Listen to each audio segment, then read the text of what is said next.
లడ్డు విషయంలో గత ప్రభుత్వంలో వైసీపీ ప్రభుత్వంలో 5 సంవత్సరాల్లో 20 కోట్ల దాదాపుగా లడ్డు తయారైందంటే 5 సంవత్సరాల్లో. దానికి లడ్డు తయారవడానికి వీళ్ళు వాడిన నెయ్యి ఏదైతే ఉందో కెమికల్ ఏదైతే రసాయనాలు దాన్ని లడ్డుగా తయారుగా చేసి అది నెయ్యే కాదు ఆ రసాయనాల్ని నెయ్యి రూపంలో మళ్ళీ దాన్ని తయారు చేసి దాన్ని నెయ్యిలాగా దాన్ని నిరూపించి ఆ 5 సంవత్సరాల వైసీపీ గవర్నమెంట్ 5 సంవత్సరాల్లోని మరి లడ్డూలో తయారు చేయడం వల్ల ఈరోజు దర్యాప్తులో జరిగిన ఇది కెమికల్ అంటే రసాయనాలతో తయారు చేసిన అసలు అందులో నెయ్యే లేదు అని దర్యాప్తులో క్లియర్గా తెలిసింది. నువ్వు ఇలాంటి కల్తీ నెయ్యికి కల్తీ లడ్డుకి కల్తీ కెమికల్ ఈ యొక్క దేవుడు పవిత్రాన్ని పాడు చేయడానికి ఏదైతే పట్టం కట్టుకున్నారో ఒక జగన్మోహన్ రెడ్డి ఎటువంటి నాయకులు వాళ్ళందరూ కూడా దేవుడి విషయంలో అన్యాయం మోసం జరిగిందో ఆ దేవుడు శిక్షించండి. నీకు అందువల్లే అసెంబ్లీ ఎన్నికల్లో 11 సీట్లకే పరిమితం అయిపోయారు. జగన్మోహన్ రెడ్డి గారు ఇప్పటికైనా తెలుసుకోండి.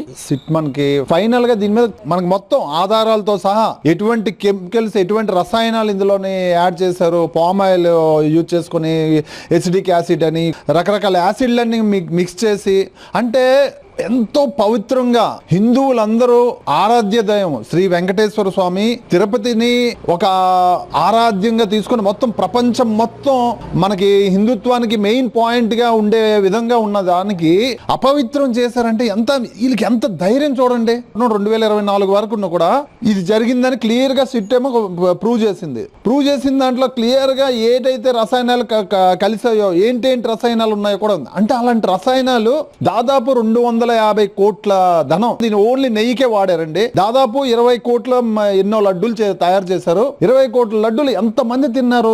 దేవుడి తాలూకా ఒక పవిత్రతని దేవుడి తాలూకా దీన్ని భక్తుల్లో మనోభావాలతోని ఎంత దీనిగా వాడుకున్నారో దీన్ని చూడండి. భూమన కరుణాకర్ రెడ్డి అప్పుడు ఉన్నారు, అదే విధంగా వైవి సుబ్బారెడ్డి ఉన్నారు. క్లియర్ గా అర్థమవుతుంది ఇక్కడ ఎవరు నడిపించారన్నది. అంటే వీళ్ళు ఎన్నో కుంభకోణాలు ఎన్నో రకాలైన భూములు దోపిళ్ళు ఎన్నో రకాలు అన్ని చేసి ఎన్నో లక్షల కోట్లు గడించి పవిత్రమైన ఒక పుణ్యక్షేత్రాన్ని ఆ హిందువుల మనోభావాల్ని ఇంత దారుణంగా యూజ్ చేసుకుని ఈ డబ్బుని కూడా దోచేయాలన్న ఆలోచన ఈ జగన్మోహన్ రెడ్డికి ఏ విధంగా వచ్చిందో అర్థం కావట్లేదు. జగన్మోహన్ రెడ్డి టైంలో 60 లక్షల కల్తీన 20 కోట్ల లడ్డూలు కల్తీ ప్రసాదంగా పంచారని టిట్ రిపోర్ట్ ఇచ్చింది. దాని మీద మీరేమంటారు? అంత దారుణం 60 లక్షల 20 కోట్ల లడ్డూల ఎంత పాపం అండి ఇది. అందుకే అనుకుంటా భగవంతుడు జగన్మోహన్ రెడ్డి గారిని 151 సీట్ని 11కి దిగజార్చారంటే ఆ పాపం తగిలే ఆయన దుర్మార్గంగా అలా తయారయ్యాడు. ఇంకా ఆయనకి తగులుద్ది. ఎందుకంటే తిరుపతి మీద భారతదేశమే కాదు ప్రపంచం అంతా ఒక నమ్మకం. ఎందుకంటే ఆ దేవుడి దగ్గరికి వెళ్తే ఏదో మంచి జరుగుద్ది, మన కుటుంబాలు బాగుంటాయి, మన ప్రజలు బాగుంటారు అందరూ అనుకొని అక్కడ నియమంతో వెళ్తారండి. దాన్ని పాడు చేసిన వ్యక్తి ఎవరైనా ఉన్నారంటే జగన్మోహన్ రెడ్డి. 60 లక్షలు కల్తీ నెయ్యి కెమికల్తో అంటే ఎంత పాపం సార్. అదే కల్తీ నెయ్యితో అన్ని కోట్ల జనాభాకి మీరు విషం పెట్టినట్టేగా వాళ్ళ నమ్మకాన్ని పాడు చేసినట్టేగా. కనుక ఈ పాపం ఇంకా 4 గింతలు జగన్మోహన్ రెడ్డి తగులుద్ది, ఇంకా నాశనం అయిపోతాడు. ఆయన ఏమన్నాడంటే అసలు కల్తీ జరగలేదని ప్రచారం చేస్తున్నాడు బయట. ఏమండి గత ప్రభుత్వంలోనే దీన్ని ఆరోపణలు వచ్చినాయి. దానికి ఎవరెవరికి ఇవ్వాలో భారతదేశంలో లీగల్గా అన్నీ ఇచ్చారు. ఈరోజు ఫైనల్ చేశారు. ఇంకా దాన్ని కూడా కరెక్ట్ కాదంటే ఈయన ఒక శాడిస్ట్ లాంటోడే. ఎందుకంటే గవర్నమెంట్ తీర్పిచ్చింది ఫైనల్గా వెంటనే 1వ రోజు 2వ రోజు ఇవ్వలే. ఇది సంవత్సరాలు విచారణ చేసిన సిట్ తీర్పది. దీన్ని కూడా కరెక్ట్ కాదంటే ఇంకా ప్రజలైతే ఆంధ్రప్రదేశ్లో ఎవరు నమ్మేలేదు. జగన్ టైంలో తిరుమలలో 20 కోట్లు లడ్డూలు కల్తీ చేసి భక్తులకు ప్రసాదంగా పంచారు అని సిట్ రిపోర్ట్ ఇచ్చింది. దీనిపై మీ అభిప్రాయం ఏంటి? అది కరెక్టేనండి. జరిగింది, జరగకోకుండా మాట్లాడరు. జరిగింది కాబట్టి ఆ అవినీతిని బయటకు తీసుకొచ్చారు. సిట్ అనేది ఇచ్చిన తీర్పు అది కరెక్టేనండి. అది పక్కన పెట్టేసేసి యాన్మల్ కొవ్వన్నారుగా అది కలపలేదంటే అది కలిపితేంటి ఇది కలిపితేంటి. మీరు కల్తీ చేశారా లేదా అది ఒప్పుకోవాలి ముందు. నిజాయితీ అనేది లేదు. మీకు నిజాయితీ ఉన్న రోజునే మీరు మనుషుల్లో ఒక గౌరవాన్ని పొందుతారు. 60 లక్షల కల్తీ 20 కోట్ల లడ్డూలు తయారు చేసే జగన్ టైంలో మీరు ఎప్పుడైనా ఆ లడ్డూని తిన్నారా? అసలు ఎలా ఉంది? అప్పుడు లడ్డు ఎలా ఉంది, ఇప్పుడు లడ్డు ఎలా ఉంది? ఇప్పుడు లడ్డు చాలా బాగుందండి. అప్పుడు లడ్డు అసలు రుచి అంటే అర్థమయ్యేది కాదు. అందులో కలిపింది ఆవు నెయ్యి, ఏంటనేది అర్థమయ్యేది కాదు.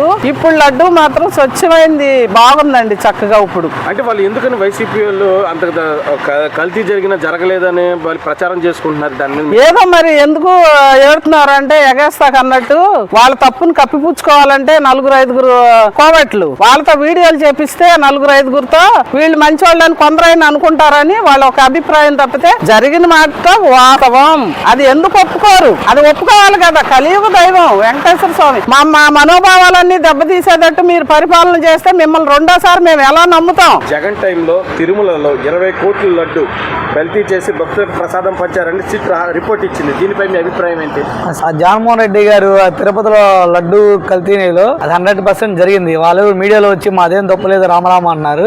ఆ సిట్ రిపోర్ట్ కూడా ఇచ్చిన తర్వాత కూడా వాళ్ళు దబాయిస్తున్నారంటే జనాల్ని. అది ఎంత మొప్పి పెడుతున్నారంటే వాళ్ళు ఎదురుగా ఒక మర్డర్ చేసి కూడా 100 మంది చూస్తున్నా కూడా అది మర్డర్ మేము చేయలేదు, మా కత్తి దిగిపోయింది అన్న మన వాళ్ళు చెప్పే కుట్ర దొంగ రాజకీయాలు చేస్తున్నారండి. దేవుడితో పెట్టుకున్న దేవుడి విషయంలో దేవుడితో పెట్టుకున్న పైన ఆల్రెడీ దేవుడు చూశాడు కాబట్టి కన్నర్ చేశాడు కాబట్టి 11 సీట్లకు వచ్చి పడి ఇలా నాశనం అయింది.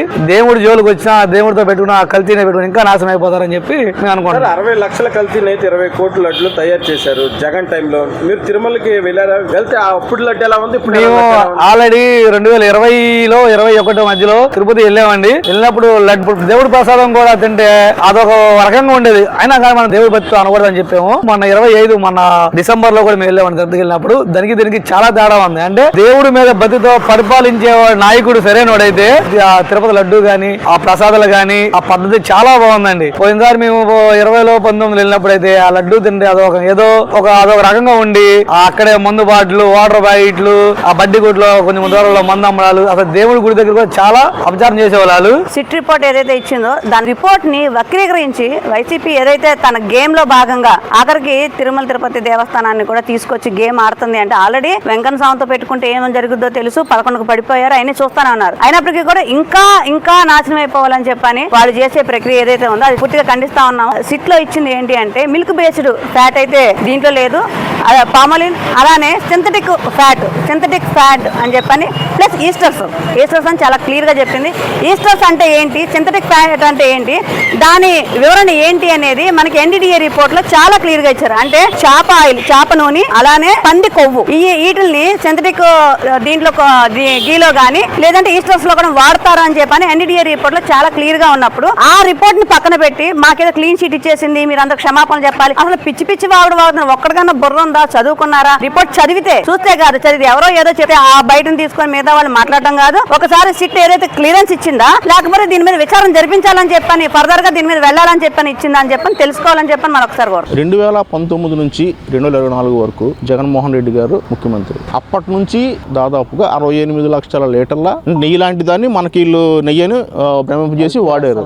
దాదాపు 20 కోట్ల లడ్డూలు ప్రపంచవ్యాప్తంగా ఉన్న హిందువులు, యూదులు ఇలాంటి చాలా మంది ఆ లడ్డూ ప్రసాదం తిన్నారు. అంటే కొన్ని వందల కోట్ల మంది మనోభావాలతో జగన్మోహన్ రెడ్డి ఆధ్వర్యంలో ఏర్పడిన TTD తిరుపతి దేవస్థానం ట్రస్ట్ బోర్డు చైర్మన్ గాని సభ్యులు గాని వాళ్ళ మనోభావాలతో ఆడుకున్నారు. ఇప్పుడు ఇది సిట్టు కొన్ని రోజుల క్రితం తన ఛార్జ్ షీట్ ని అందులో జంతువుల కొవ్వు కలవలేదు కానీ రసాయనాలతో తయారు చేసిన నెయ్యి లాంటి దాన్ని లడ్డూల్లో వాడారని వాళ్ళ ఛార్జ్ షీట్ లో ఇచ్చారు. ఇప్పుడు దీనికి ఈ వైసీపీ వాళ్ళు ఏమంటున్నారంటే ఇంతవరకు చంద్రబాబు నాయుడు గారు, పవన్ కళ్యాణ్ గారు, చాలా మంది కూటమి ప్రభుత్వం ఉన్న నాయకులు గానీ మిగతా పెద్ద మనుషులు గానీ జంతువుల కొవ్వు కలవలేదు కదా అంటే మాకు క్లీన్ చిట్ ఇచ్చేసినట్టే కదా అనేసి అంటున్నారు. అనేసి వీళ్ళు అంటున్నారు. దొంగతనం అయితే జరిగింది కదా, వాళ్ళ హయాంలో నెయ్యి లాంటి దాన్ని వాడారు, నెయ్యి కాదు, పొరపాటు అయితే జరిగింది కదా. గుజరాత్కు చెందిన నేషనల్ డైరీ డెవలప్మెంట్ కార్పొరేషన్ వాళ్ళు ప్రభుత్వ రంగ సంస్థది. వాళ్ళు ఇచ్చిన నివేదిక ప్రకారం చెప్పారు చంద్రబాబు నాయుడు గారిని, పవన్ కళ్యాణ్ గారు కానీ. మరి అబద్ధం చెప్పింది ఎవరు? అబద్ధం చెప్పినట్టు అది ఒక జాతీయ ప్రభుత్వ రంగ సంస్థ ఒక రిపోర్ట్ ఇస్తే అది అబద్ధం చెప్పినట్ట, మసిపూసి మారేడుగా చేసినట్ట. వాళ్ళు ఇచ్చిన దాన్నే చెప్పారు వీళ్ళు, చంద్రబాబు నాయుడు గారిని, పవన్ కళ్యాణ్ గారు కానీ. సరే జంతువులకు కలవలేదు కానీ నువ్వు ఇచ్చింది నెయ్యి కాదు కదా, రసాయనాలతో తయారు చేసి నెయ్యి లాంటి దాన్ని నువ్వు ఇచ్చావు, నకిలీ నెయ్యిని ఇచ్చావు. నువ్వు నకిలీకి అసలుకి తేడా లేదా? ఈ మాత్రం దానికి సిట్ మీకు క్లీన్ చిట్ ఇచ్చేసిందా? ఏమన్నా బుర్ర ఉండే మాట్లాడుతున్నారా? అన్న ప్రస్తుతం తిరుపతి లడ్డు అంశానికి సంబంధించి సిట్ ఇచ్చినటువంటి నివేదికతో వైఎస్ఆర్సీపీ మేమేమి తప్పు చేయలేదు, మాదేం లేదు, టీడీపీ నాయకులు తెలుగుదేశం పార్టీ నాయకులు మా పైన రుద్దినటువంటి మచ్చంతా పోయిందని చెప్పి మాట్లాడుకుంటా ఉన్నటువంటి పరిస్థితి. అసలు సిట్ ఇచ్చినటువంటి నివేదికలో వైసీపీ తప్పు చేయలేదని ఎక్కడైనా ఉందా? సార్ ఒకటి విషయం, సిట్ ఇచ్చిన నివేదికలో వైసీపీ తప్పు చేయడం కోసం కాదు. సిట్ ఇచ్చిన నివేదిక 600 పేజీల రిపోర్ట్ రాశారు. 600 పేజీల రిపోర్ట్లో వాళ్ళు రాసింది ఏంటంటే 60 లక్షల కేజీల కెమికల్స్ వాడి 20 కోట్ల కల్తీ లడ్డూలు తయారు చేసి 250 కోట్ల స్కామ్. ఇది దాని సిట్ లో మనకు అని చెప్పిన విషయం. సో మనకి బేసిక్ గా నెయ్యి ఎలా తయారవుతుందండి? పాలతో నెయ్యి తయారవుతుంది. వీళ్ళు ఏందని కెమికల్స్ తో నెయ్యి తయారు చేశారు. సో దానివల్ల ఏంటంటే తిరుమల తిరుపతి దేవస్థానం అనేది చాలా పవిత్రమైంది, భక్తుల ఆత్మగౌరవానికి మనోభావాలకు సంబంధించిన విషయం. అట్ ద సేమ్ టైం వీళ్ళకి చేసిన కల్తీ లడ్డూలు దరిదాపుల్లో 20 కోట్ల కల్తీ లడ్డూలు అంటే ఎంతమంది ప్రజల ఆరోగ్యంతో వాళ్ళు చెలగాటం మీరు అర్థం చేసుకోవాలి. సిటీ నివేదికలు వాళ్ళు తప్పు చేయలేదని ఇవ్వలేదు. వాళ్ళు కెమికల్స్ తో కూడిన నెయ్యిని తయారు చేసి దాని ద్వారా ప్రజల మనోభావాలు, భక్తుల మనోభావాలు, ప్రజల ఆరోగ్యంతో చెలగాటం చెప్పారు.